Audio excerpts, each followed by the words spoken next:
Comment et pourquoi profiter de la vie? La réponse va vraiment vous surprendre. En général, le thème des plaisirs, de ce qu'il représente chez les gens, est fortement perverti et associé à tous les péchés capitaux décrits dans la Bible. Par exemple, le sauna. Les gens vont au sauna pour boire de l'alcool, inviter des femmes, se faire plaisir. Mais pas à travers le sauna, mais sexuellement. Et tous ces processus se mélangent, comme si l'un faisait partie intégrante de l'autre. Ou la pêche. Certains vont à la pêche pour attraper des poissons. D'autres y vont pour boire de l'alcool entre amis. Ils confondent plaisir et oubli. Ainsi, les gens finissent par percevoir le plaisir comme quelque chose que l'on peut se procurer uniquement de cette façon, et pas autrement. Ils perçoivent le plaisir comme un point extrême des sentiments de l'homme. Dans le même temps, ils oublient que l'on peut se procurer du plaisir avec des choses très simples et ressentir ce plaisir. Profiter du processus. Peu importe le processus. Le processus peut être très simple. Certains prennent du plaisir en se faisant masser, d'autres prennent du plaisir en buvant de l'eau froide, quand d'autres en sont incapables. Il leur faut absolument du whisky, du coca, tout en même temps, avec un mentos. Comment commencer à profiter de la vie? Tout d'abord, regardez ce que représente le plaisir à vos yeux. Allons faire un tour sur Wikipédia pour voir ce qu'est le plaisir. Premièrement, c'est écrit satisfaction, plaisir.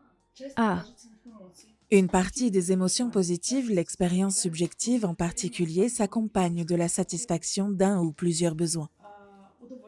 Le plaisir fait partie de différents états psychiques tels que l'extase, l'euphorie, le bonheur et le flot. selon Wikipédia, le plaisir serait alors la satisfaction d'une partie de nos besoins physiques et psychologiques. Il existe des courants et des philosophies qui propagent et diffusent l'histoire d'un rejet du plaisir, y compris par exemple un rejet de la nourriture, l'ascèse, un rejet du sucre, et cela dans le but de satisfaire un désir. Je pense qu'un tel contraste, lorsque vous rejetez quelque chose et que vous devenez ascétique, permet de ressentir le plaisir à l'avenir. Car lorsque tu te prives de quelque chose pendant un certain temps et qu'ensuite tu le réintroduis dans ta vie, tu peux en ressentir le goût de manière beaucoup plus intense qu'auparavant.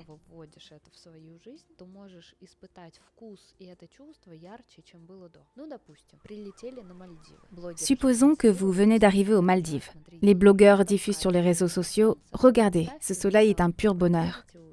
Imaginez que vous êtes ici depuis 3 ans. Il est très probable que l'eau turquoise ne vous procure plus aucune joie et que le sable blanc ne vous procure plus autant de plaisir. Il s'avère donc que le plaisir ne se trouve pas dans les Maldives elles-mêmes et dans l'eau turquoise, mais dans les sentiments que vous éprouvez sur le moment et dans ce qui vous manque. Quelle est donc la chimie des sentiments? Comment maintenir ce sentiment de plaisir dans votre vie? Premièrement, il faut apprendre à profiter et comprendre d'où vient ce sentiment de satisfaction et de plaisir. Peut-être que vous éprouvez du plaisir parce que vous prenez une douche de contraste et que cela vous plaît. Ou vous plongez dans une piscine froide. Mettez ça sur votre liste des petits plaisirs. Peut-être que vous éprouvez du plaisir à regarder un feu de camp. Et vous pouvez, imaginons, faire une balade en forêt avec vos amis, allumer un feu dans une zone prévue à cet effet, faire griller de la viande, et tout cela vous procure du plaisir. Constituez une longue liste de choses, de sentiments, d'expériences qui vous procurent du plaisir. Et commencez à les introduire dans votre vie. Un premier, puis un deuxième, 3e, 5e, 10e, 15e. Plus vous trouverez de stimuli pour éprouver du plaisir à travers les odeurs, les sensations, l'activité physique, la relaxation, le stress, le froid, la chaleur et la configuration des événements de manière générale, plus vous les introduisez dans votre vie, plus vous prendrez de plaisir dans votre vie. Pourquoi est-il important d'éprouver du plaisir dans la vie? Parce qu'ainsi vous aurez plus de joie et de bonheur dans votre vie. Mais distinguez parmi ces plaisirs les moyens de les obtenir qui ne sont pas bons.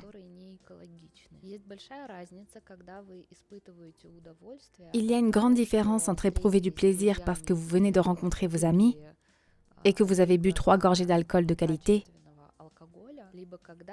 et éprouver un semblant de plaisir à boire 3 bouteilles tout seul, à s'oublier totalement et à quitter la vie sociale. Essayez de regarder honnêtement la façon dont vous couvrez vos besoins, la façon dont vous ressentez le plaisir et ce qui rend votre vie meilleure ou la détruit. Une liste de plaisirs n'est pas une liste de péchés capitaux et n'est pas non plus synonyme d'excès. On peut éprouver du plaisir dans les situations très simples de la vie quotidienne. Vous pouvez éprouver du plaisir à serrer vos proches dans vos bras. Peut-être que vous manquez simplement de contact physique. Introduisez dans votre vie le fait d'étreindre plus souvent vos proches, vos enfants, vos parents, votre mari, femme. Certains biens matériels me procurent-ils davantage de plaisir dans certaines situations? Autrement dit, je peux travailler efficacement, faire un travail de qualité, mais tu dis qu'il est important de prendre également du plaisir pendant ces 8 heures. Oui. Quelle est la différence? Est-ce qu'il en ressortira quelque chose de concret ou non? En général, toutes les personnes sont différentes dans leur structure, y compris la structure de la psyché. Il y a des gens qui détestent faire la cuisine et d'autres qui adorent ça. Et pour eux, c'est une forme de motivation et de méditation. Différentes personnes trouveront du plaisir dans différentes activités. C'est d'ailleurs un moment important. Quelle est votre profession et prenez-vous du plaisir dans votre travail? Cela n'a aucun sens de faire quelque chose que vous n'aimez pas. Lorsque vous prenez du plaisir dans votre travail et dans vos activités de manière générale, cela affecte directement votre niveau de revenu et votre bien-être. Si vous n'aimez ni votre travail, ni la façon dont vous remplissez vos fonctions, ni la rémunération que vous percevez pour le faire, ni les gens avec qui vous travaillez ou pour qui vous travaillez, vous ne serez pas en mesure de faire toujours la même chose sur le long terme. Certaines personnes se rendent au travail avec plaisir. Ils remplissent leurs fonctions avec plaisir. Ils apprécient les résultats de leur travail et apprécient les commentaires qu'ils reçoivent en retour. Et en jetant un coup d'œil à ce qu'ils ont fait, ils pensent « Bon sang, c'est vraiment bien ce que je fais. Vraiment génial. » Ils y prennent du plaisir. Il arrive parfois que les gens placent leur plaisir uniquement dans le produit final, mais pas dans le processus. Et donc, si le produit final ne correspond pas aux attentes, alors la personne est extrêmement déçue. Elle pense avoir perdu son temps pour rien, ou qu'elle n'est bonne à rien. J'ai préparé un gâteau, je n'ai pas aimé le préparer, je l'ai goûté, il avait le goût de brûler, il était cru, pas cru, il a gonflé, il n'a pas gonflé. C'est une double déception. Non seulement je n'ai pas aimé la préparation, mais je ne suis même pas satisfait du résultat. Mais si j'aime préparer, si j'aime le fait de pétrir la pâte, regarder comment elle gonfle et ainsi de suite, alors peu importe que le gâteau soit brûlé ou non, qu'il soit réussi ou non, puisque le processus de préparation lui-même m'a déjà procuré énormément de plaisir. C'est la même histoire pour n'importe quel travail. Il se peut que vous n'obteniez pas le résultat escompté, que votre travail ne réponde pas à vos attentes. Vous pensez donc, bon sang, le résultat n'est pas satisfaisant. Mais je vais recommencer, car j'ai pris beaucoup de plaisir à le faire. Et même si le résultat est décevant, j'ai malgré tout apprécié le processus. Écrivez les choses simples qui vous procurent du plaisir dans la vie. Inspirez les autres, ceux qui vont lire vos commentaires et adopter ces moyens de parvenir au bonheur et de prendre du plaisir. En réalité, je regarde les autres à travers le prisme du plaisir que je prends ou non à interagir avec eux. Ai-je réellement envie d'entrer en contact avec eux ou non? Même les spécialistes qui s'occupent de ma manucure, de ma pédicure, je les choisis en fonction de ce principe. Ai-je envie d'interagir avec eux?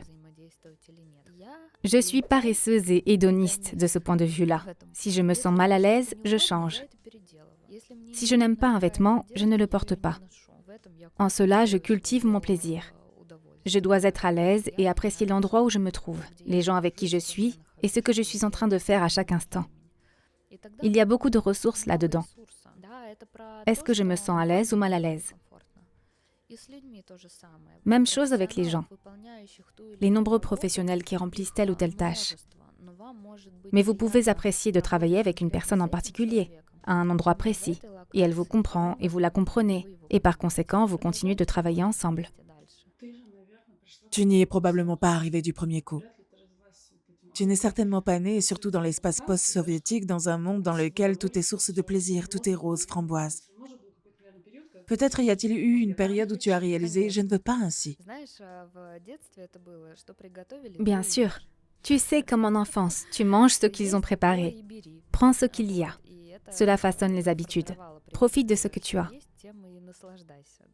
Il m'a fallu un certain temps pour arriver à cette perception. Toute une série de formations, de séances de thérapie, pour ensuite apporter petit à petit dans ma vie des changements.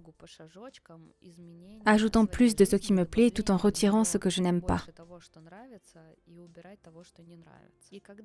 Lorsque chaque jour vous ajoutez un petit détail que vous préférez, vous aimez le stylo avec lequel vous écrivez, vous aimez l'ordinateur avec lequel vous regardez des vidéos,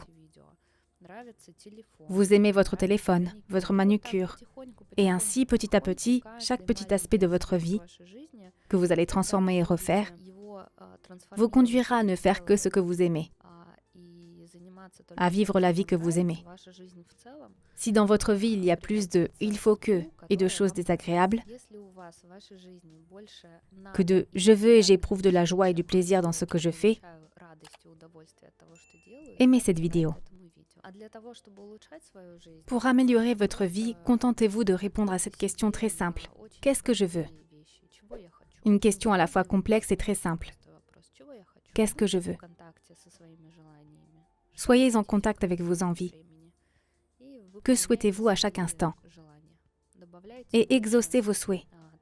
Ajoutez plus de ce qui vous fait envie et supprimez ce que vous ne voulez pas, ce dont vous n'avez plus besoin. Et répétez ce processus à l'infini. Abonnez-vous à ma chaîne, activez la cloche et regardez les autres vidéos sur la chaîne YouTube, sur les habitudes des gens prospères et comment changer de vie. Regardez la vidéo, dis ça et ta vie changera. Je vous laisse un lien sous la vidéo vers mes podcasts gratuits et les contenus que j'ai enregistrés précédemment. Vous pouvez choisir entre plusieurs thèmes tels que les relations, l'argent, les sentiments et écouter de nombreux contenus utiles et gratuits sur ces sujets. Allez-y et trouvez tout ce qui vous intéresse.